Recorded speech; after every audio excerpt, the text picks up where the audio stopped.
Hello everyone, welcome to a very weird video that I think is probably the first of its kind on YouTube. For you see, this is a video with a countdown. As time ticks on, this video will gradually become more and more unwatchable. But how and why is this the case? Have I simply gone mad after nearly a decade on YouTube? No, I am the Spiffing Brit, a professional exploiter and breaker of algorithms, games, and occasionally international law. As many of you brilliant subscribers will know, a regular pastime of mine is to find loopholes and potential vulnerabilities with how YouTube's algorithm is designed. Often these are lots of little short decisions or actions that YouTubers can take to give them an unfair advantage against other creators. In the past, some of my small and humble little exploits have included printing views out of thin air whilst live streaming, duplicating like counts, and of course probably my most dangerous one, destroying another creator's video performance by buying ad space for it amongst terrible demographics. Yes, that's right, I introduced PvP mechanics into the YouTube algorithm. Surprisingly, after all of this, YouTube has not sent any assassins against me. Or perhaps they never got past my ferocious battle corgi. Still, here I am, once again shouting from the rooftops that my next grand experiment is ready, and here you stand ready to be a glorious set of guinea pigs. My goal for this video is to manipulate YouTube watch time over a greater level than we've ever achieved. We have done previous videos where we increase watch time and retention on shorts, or videos that you must watch at a slower speed, and this has taught us that viewer retention and average viewer statistics are quite possibly the most valuable in determining how much YouTube wants to push a video. However, my previous experiments have lacked one important statistic: length. So before we dive into this video's experiment, it's time for a quick explainer of the modern YouTube algorithm, what's changed, why it's important, and how we can break it. So make sure you're comfortable, you've grabbed a warm cup of tea, as this is where the fun begins.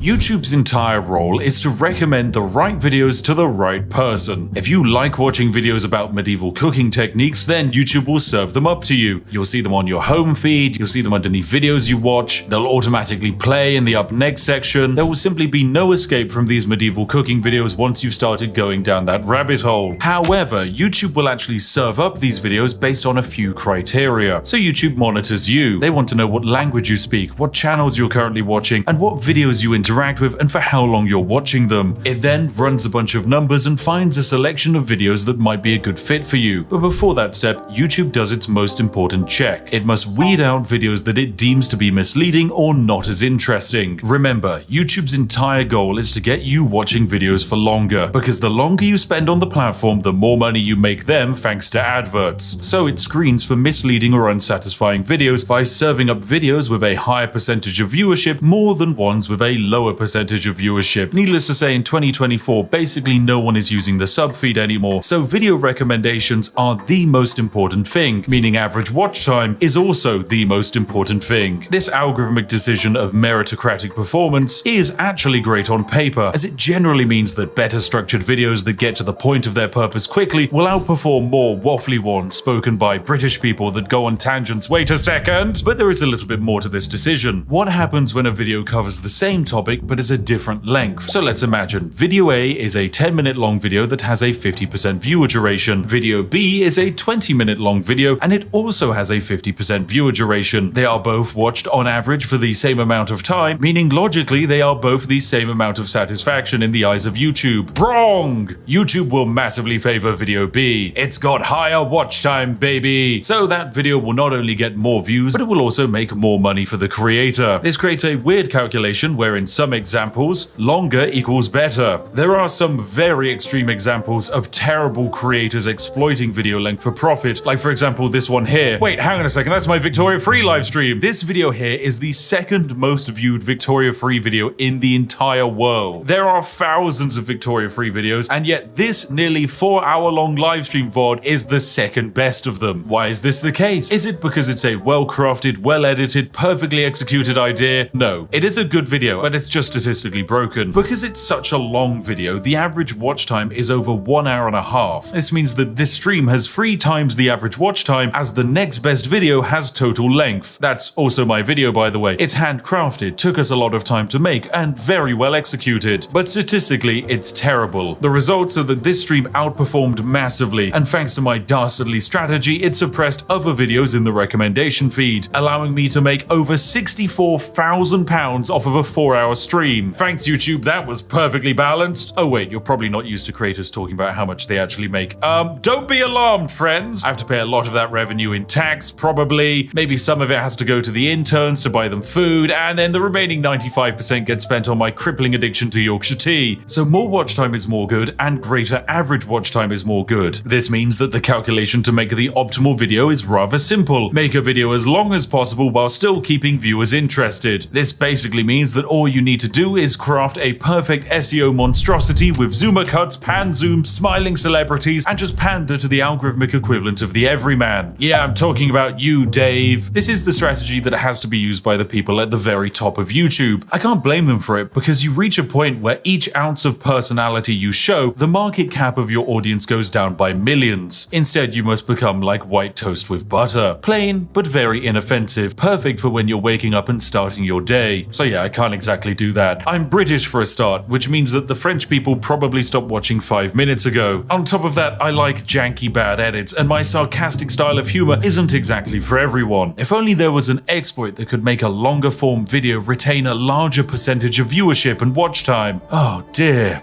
if only.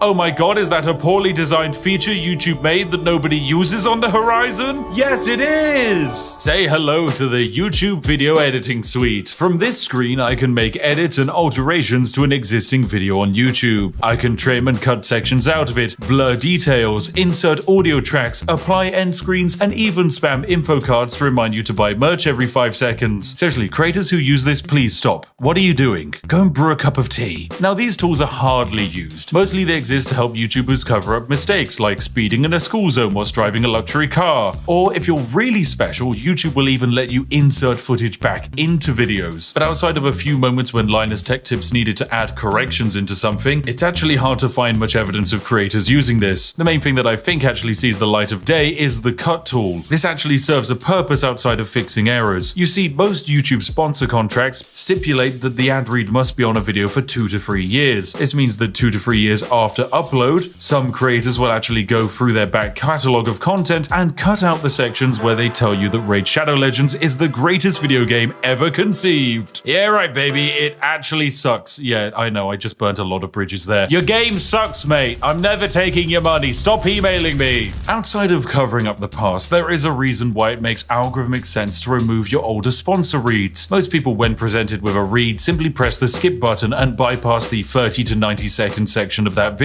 This means that those sections massively lower the average watch time and retention of the overall video. So by removing a section where only 10% of the audience is watching and bring it back to a 50% average retention section, then that's a net benefit on the video's performance. So logically in the long term, that's better, that's more views and more money. But all of this is curious. What if we took it even further beyond? And what if we did it backwards? Yeah, this is where I had a brilliant idea. What if we created an average video with good statistics and then cut the end off of it? Welcome to my grand plan. You're currently watching one of 2 versions of a video. One version ends sooner than the other. If you're watching this video too late, then the entire second half of this video has been cut off and you'll never actually know what it was. You'll never even be able to watch it again. And the science behind it is rather simple. I can make a video like this be watched by 2 types of viewers. One set of viewers are watching a full-length version. If the video is 20 minutes long and the average watch time is 10 minutes, that video has given me a 50% retention. However, the second viewer, which might be you, watches the second shortened version. Let's say this video is now only 10 minutes long, but you still watch it for 50% of its length. Well, the problem is that YouTube can't delete the watch time that this video has generated, and all of the statistics just pile up onto the back end from the original version. So all of those longer views are added onto the new shorter version of the video. If half the views are on the long version and half the views are on the shorter version, we balance out at an average watch time of 7.5 minutes or 75% retention. Of course, the longer the section that we end up deleting, the better. If I add a 10-hour long Skyrim Let's Play after this and people watched it for an average of 2 hours, I could probably end up with one of the highest average retentions on a 10-minute video that the world has ever seen. And you know what? Maybe that is what I've done. But you have absolutely no way of knowing because there's a chance you're watching this video after the great cut. So there we go, job done. This video is perfect. I've just become a quadrillionaire and the largest YouTuber on the platform.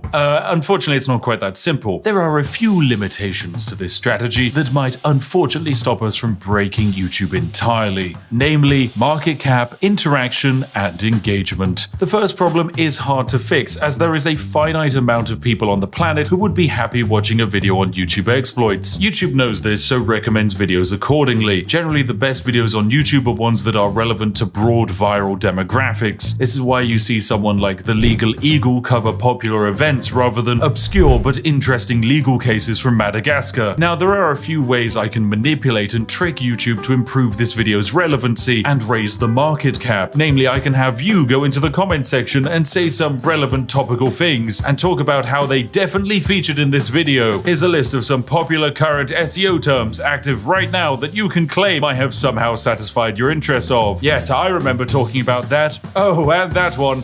Yes. Oh, how interesting. I love insert thing here. Not only does this help with the reach of the video, but it also counts as engagement. All forms of engagement with this video and the channel will work positively to this video's success. From commenting, liking, sharing, and even voting in community posts, weird things like making clips of this video are another brilliant way of adding views. And in fact, there's a weird exploit that you can use to view bot without damaging a video's performance. Anyway, no, I'll save that for another day. It's too complicated and potentially illegal. But yes, it's entirely possible that this video right here will become my most viewed video. And of course, it's going to be a video that outside of a select few, no one will ever see it in its entirety. Of course, some people might spoil what comes after this. And so that's why I think it's important for you to comment and wildly speculate what the other half of this video actually was. I like it to be a mystery. So if you could please go into the comment section and write some absolute wild ideas about the other half of the video, then that would be great. Of course, the real ones know it's going to be the hotly anticipated Mavis Beacon teaches typing exploit video. Whoa, what a banger that's gonna be. Anyway, this is where you watching at home are going to be separated into your two groups. If you missed the original version, don't be upset. I'm a strong believer that some things shouldn't last forever, and online most content is preserved. So perhaps just this once, it's okay to create a piece of media that is finite and unique. For this project to be classed as a success, there will need to be a long-term analytical trend that shows that the average watch time had a positive impact on the impressions and reach of this video. These impacts will probably take a week or so to materialize, so check back in a few days' time and take a look at how things are shaping up. Anyway, thanks for watching, you majestic sausages. We're about to continue the video for some of you, but for others, better luck next time. You should have had notifications enabled. Thank you for watching, and goodbye for now.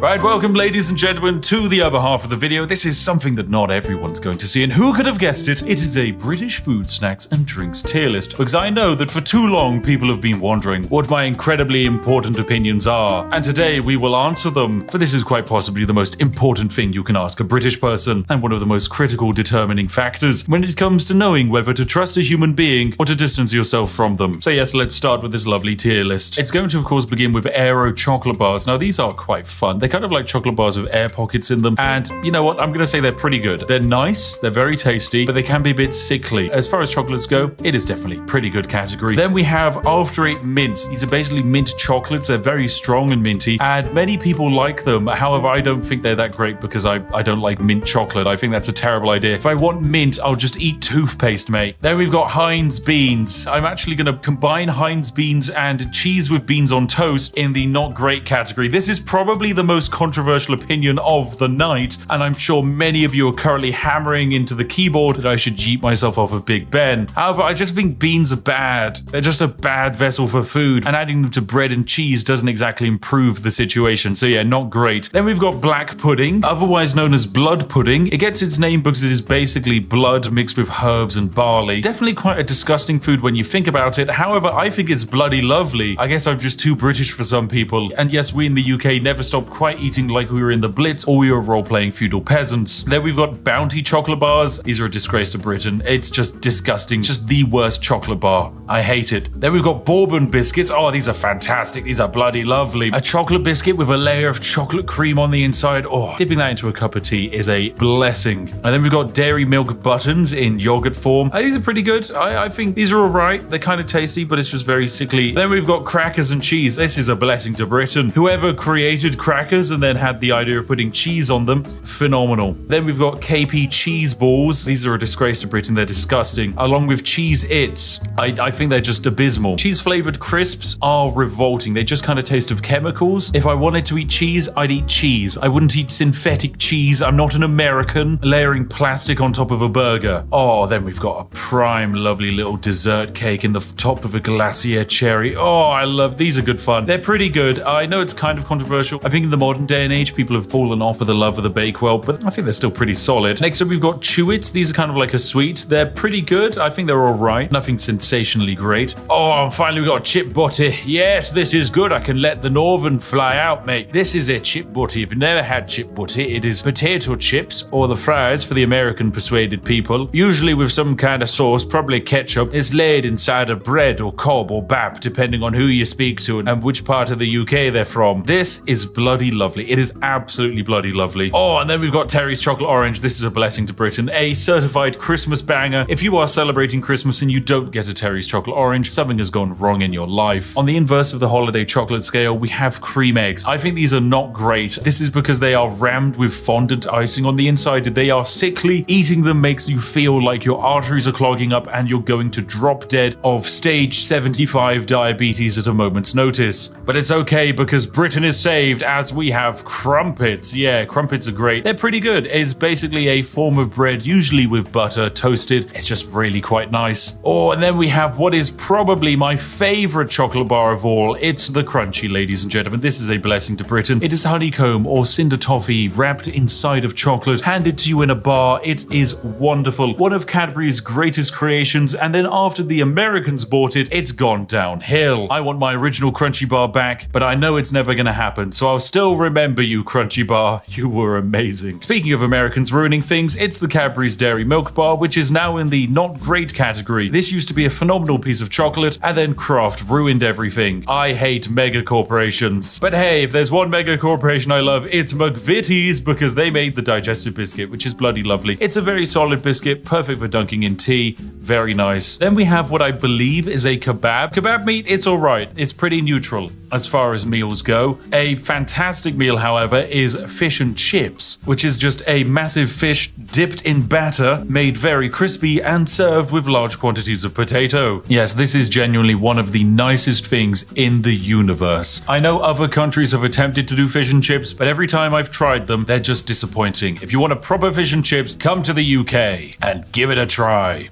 Okay, next up we've got fish fingers. These are not great. Look, if you're gonna have battered fish, have it in the form of fish and chips, not in the form of tiny string reformed fish. Oh, and then we've got Freddos. Yes! This is a bloody lovely chocolate. If you don't know, the Freddo is actually how we in the UK gauge inflation. You see, Freddos in the bygone era used to cost only half a threepence, whereas now in the modern day, Freddos can be sold on the black market for upwards of £50,000. But put simply, they're very tasty. Then we've got Fridge Raiders. These don't really feel very British. They're kind of alright. It's just breaded chicken that you eat cold. It's fine. It's a tasty snack. Fruit Winders, however, yeah, this is pretty good. This is basically pureed fruit in a winder form. I think there is an American alternative, but it's not as cool as our British alternative. So yeah, it's in the pretty good category. Oh, and then, ladies and gentlemen, oh yes, they say that the British god on the seventh day didn't rest, for he created something better. He created hobnobs. Yes, this is a blessing to Britain. For those that don't know, the hobnob is like a digestive biscuit, but made more oaty. It's got a stronger form to it, it can suck up more tea, and as a result, it is perfect in every way. This is the tea dunker's delight. I will accept no slander and besmirchment of the hobnob's name. Truly fantastic. Anyway, we can also do some quickfire ones. Hula hoops, they're pretty good. They're hoop-shaped crisps, or chips if you're foreign. They're pretty tasty. Then we've got Iron Brew. This is a blessing to Britain. This is the greatest thing to come out of Scotland ever. I used to believe that Hume was potentially the greatest Scottish export with his fantastic takes on philosophy. However, no, Iron Brew is objectively better. It tastes fantastic, and it is so good that for a while America banned it. It has no discernible taste, and if you were to describe it to someone, you wouldn't be able to. Safe to say, you need to try some Iron Brew. Okay, next up we've got Jaffa Cakes. Once again, another controversial opinion. I think they're just alright. Okay, look, if you grew up watching the Yogscast, you're probably going to be quite angry at me, but Jaffa Cakes, they're just kind of, they're fine. I'm not going to dunk it into tea. It's got terrible form for that. So for a biscuit slash cake, yeah, it's just not very good.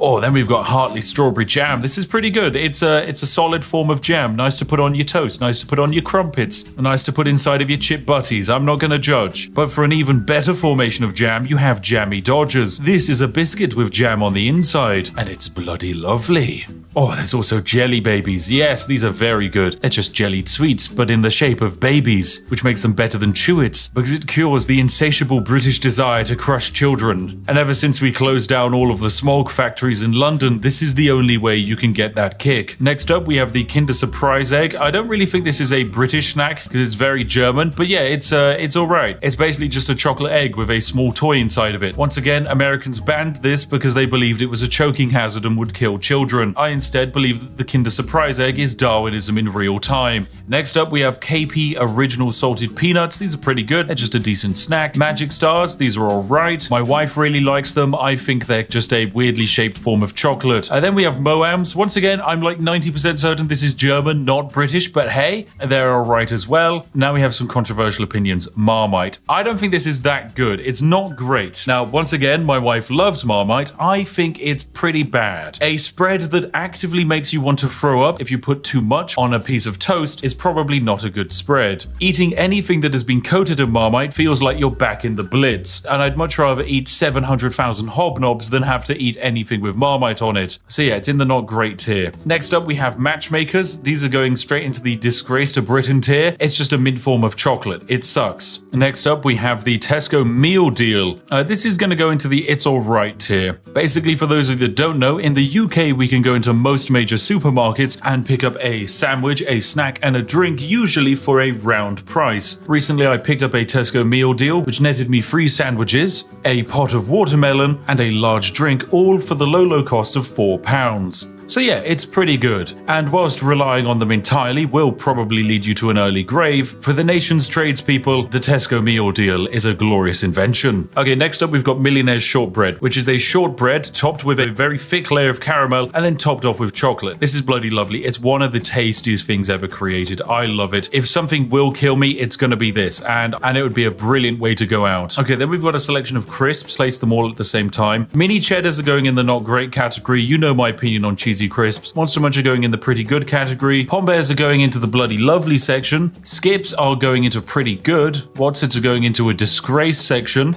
And Walker's Crisps are going into the It's Alright. But finally, Space Raiders. Yes, pickled onion. Oh, this is bloody lovely. Space Raiders and Monster Munch, actually, they should be on the same tier. These are crisps that are designed to contain so much flavor and acid that your mouth will burn after eating a packet. And for that reason and masochism, they just belong in the bloody lovely tier. Okay, next up, we've got Kipling Angel Slices. These are going into the It's Alright category. Party Rings, I'm going to put in the not great category. Controversial opinion, I know, because I used to really like Party Rings, but I don't actually like them that much anymore. Penguin Biscuits are going in the Blessing to Britain category because they contain terrible jokes. And despite the fact that the biscuit isn't that great, I don't care. I love a dad joke. Percy Pigs, that's also going into the Blessings for Britain. They're fantastic. Pepperami is a reformed salty meat stick, so we're going to pop that in the Disgrace to Britain section. And I guess we can immediately cover some other snacks like the pot noodle. It's just dried noodles that you add hot water to, and it's quite possibly the backbone that keeps the entire nation's student population alive. There's also the pasta and sauce sachets that aren't that great, but are even cheaper than pot noodles, but outside of camping holidays, you wouldn't really want them. Oh, then we've got potato smileys. These are going into the pretty good category. Pizza Express Margarita Pizza, that's going into alright. It's kind of fine. Twiglets, I'm going to put in the It's Alright tier. I know I said I don't like Marmite, and Twiglets are just Marmite flavored crisps, but my wife loves them, and she would probably kick me out of the house if I didn't put them there. Okay, now we've got some legendary cakes we can cover. The Colin the Caterpillar cake is a blessing to Britain and one of the greatest cultural exports we've ever invented. Colin the Caterpillar sweets, however, from M&S are going into the not great tier. They're an okay form of sweet. Drumsticks are as well. I'm also going to put in the not great tier. This is one of the few sweets where I actually know people who have lost teeth because of them. Not because they rot the teeth, but because they're so sticky and solid, you will actually end up breaking a tooth trying to eat them. Yorkie bars are alright, it's just a solid brick of chocolate. Turkish Delight I think is a disgrace, I hate hate it. Wagon wheels as well. The combination of cream and jam is just weird. The Yo-Yo Bear fruit rollers I'm putting in the pretty good category. They're rather tasty. Drumstick squishies I'm also putting in pretty good because unlike these solid drumsticks, they won't kill you. Millions I'm going to definitely pop in the pretty good category as well. They're fantastically tasty. It's literally just condensed colored sugar. What's not to love? Weetabix. Oh, that's a bloody lovely. Who doesn't love a good Weetabix for breakfast? And we've got the flake chocolate bar. That's all right. Fruit pastels. They're not great. Twister lollies. I'm going to say pretty good. It's an ice lolly, which contains a little bit of ice cream and frozen fruit flavor in a combination that's actually rather nice. Then we have, oh my, what is this? Branston small chunk pickled. Yeah, this is a disgrace to Britain. I know there are old people who love it, but it's disgusting. Same for mushy peas. Anyone who orders mushy peas is just someone who would be okay eating dog's vomit, okay? It's disgusting. I'm just not a fan of mushy peas. And then we got Tango Orange. This can go into the it's alright category. And before we get to the most important thing on the list, I think we should deal with some of the food options. So we have pork pies. This is going into the pretty good category. I'm a big fan of pork pies, but I understand that a slab of reformed meat surrounded in pastry is kind of weird. It's a very dense form of meat as well. However, the sausage roll I think is bloody lovely because it actually minimizes the density of the pork to create an overall better balance between pastry and reformed pig. Next up, we have scones or scones if you're poor, which is usually had with cream and jam. This is going into the pretty good category. It's good for an afternoon tea, but you wouldn't exactly want it every day of the week. Then we've got Scotch egg. It is a semi-boiled egg wrapped inside of meat and then coated in bread. I'm actually going to say it's all right. I would have put it in pretty good, but I recently had some at an event and about 40 minutes later I developed a crippling migraine, so I'm going to blame that on the Scotch eggs. Okay, then we have shepherd's pie. Shepherd's pie is great. It's mashed potato and then some mince and a bunch of vegetables. A lovely historical dish for the UK. It's honestly a blessing to Britain. Whilst I might not have it too often now, it's a very versatile dish. It's easy to make vegetarian and vegan versions of it, and usually 9 out of 10 times it tastes fantastic. Okay, then we have a roast dinner. Yep, this is straight into the blessing to Britain category. It is a meat,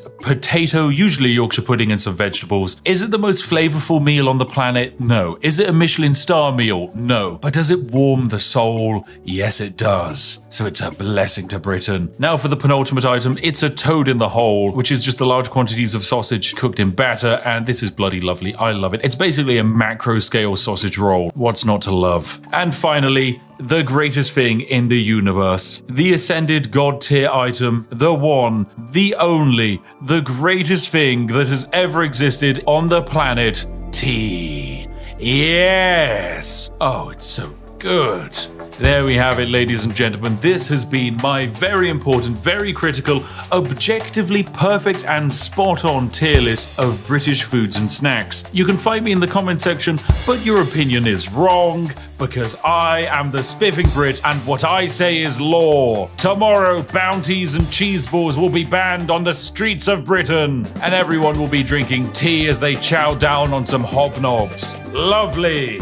Right, well there we go. This has actually been the ultimate extended version of the video that basically no one else gets to see. You have seen it. Congratulations, you're very special. And who knows, maybe there was actually extra stuff after this that I cut. Maybe there was a video within a video within a video. I'm not saying whether that was the case or not. You'll just have to come up with your own theories. But this is all for you today. So thank you very much for watching. A huge thank you to, of course, liking the video, subscribing, and of course, a major shout out to the majestic sausages who are our Patreons and channel members who fund all of this nonsense on my channel. Thank you very much for your continued support. Anyway, if you're sat there wondering what video to watch next, look no further than this video on screen now. I've chosen it and it should be perfect for you. As always, I'll see each and every one of you in the next one. Have a lovely day and goodbye for now.